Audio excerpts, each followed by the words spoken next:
City corporation নির্বাচনের প্রায় ১.৫ বছর আর জাতীয় সংসদের বাকি প্রায় ২ বছর। নির্বাচন দূরে থাকলেও আগেভাগে প্রস্তুতি নিতে শুরু করেছেন সিলেট মহানগর আওয়ামী লীগ। দুই নির্বাচনে যাতে দলীয় প্রার্থীর বিজয় নিশ্চিত করা যায় সে লক্ষ্যে আগাম প্রস্তুতি শুরু করেছেন সংগঠনটির নেতাকর্মীরা। দলকে আরও সুসংগঠিত ও শক্তিশালী করতে গঠন করা হয়েছে ৯টি সাংগঠনিক উপকমিটি ও ৪টি সেল। দলের নেতারা বলছেন, সাংগঠনিক এই তৎপরতার ফলে নেতাকর্মীরা চাঙ্গা হবেন, গতি আসবে সাংগঠনিক কাজে।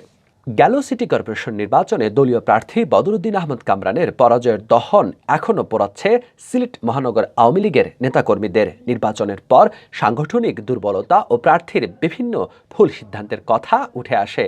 তবে গেলবার যে কারণেই দলীয় প্রার্থীর পরাজয় হোক না কেন, আগামীতে কোনোভাবেই সেটার পুনরাবৃত্তি দেখতে চান না দলের নেতাকর্মীরা। তাই নির্বাচনের ১.৫ বছর আগেই দলের পক্ষ থেকে সাংগঠনিক প্রস্তুতি নেওয়া শুরু করেছেন তারা। দলীয় সূত্র জানায়, গেল ৬ নভেম্বর সিলেট মহানগর আওয়ামী লীগের কার্যনির্বাহী সভা অনুষ্ঠিত হয়। ওই সভায় দলকে আরও সুসংগঠিত করতে ৯টি সাংগঠনিক উপকমিটি ও ৪টি সেল গঠন করা হয়। ২৭টি ওয়ার্ডকে ৯টি ভাগে ভাগ করে, অর্থাৎ প্রতি ৩ ওয়ার্ডের জন্য গঠন করা হয় একটি উপকমিটি। ওই উপকমিটির সদস্যরা তাদের অধীনস্থ ওয়ার্ডগুলোর সাংগঠনিক অবস্থা পর্যবেক্ষণ করবেন।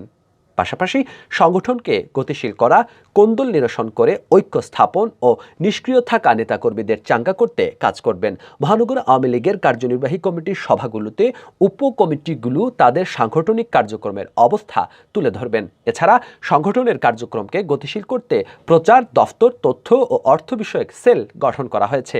এসব সেলের মাধ্যমে বর্তমান সরকারের উন্নয়ন কর্মকাণ্ডগুলো জনসাধারণের কাছে তুলে ধরে জনমত তৈরি করা হবে, যাতে এর ইতিবাচক প্রভাব আগামী সিটি কর্পোরেশন ও জাতীয় সংসদ নির্বাচনে পড়ে।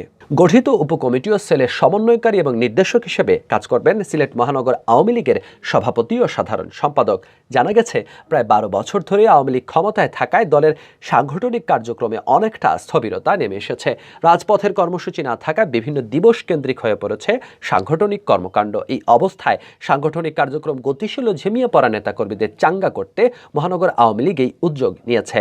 উপকমিটি ও সেল গঠনের পর থেকে দলের নেতাকর্মীদের মধ্যেও চাঙ্গা ভাব লক্ষ্য করা যাচ্ছে বলে জানিয়েছেন দলের একাধিক নেতা। উপকমিটি ও সেল গঠন সম্পর্কে জানতে সিলেট মহানগর আওয়ামী লীগের সাধারণ সম্পাদক অধ্যাপক জাকির হোসেনের সাথে যোগাযোগ করা হলে তিনি জানান, সংগঠনকে শক্তিশালী করার লক্ষ্যে এই উদ্যোগ নেওয়া হয়েছে। তবে উপকমিটি ও সেলের কাজ কি হবে এ ব্যাপারে গণমাধ্যমে কিছু বলা যাবে না বলে মন্তব্য করেন তিনি।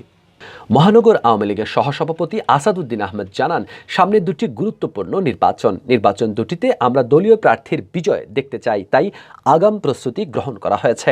দীর্ঘদিন দল ক্ষমতায় থাকায় নেতাকর্মীদের মধ্যে কিছুটা স্থবিরতা চলে এসেছে। এই উদ্যোগের ফলে তারাও চাঙ্গা হবেন। ওয়ার্ড পর্যায়ে দলীয় কার্যক্রম গতিশীল হবে। সব মিলিয়ে এর ইতিবাচক প্রভাব পড়বে আগামী নির্বাচনে।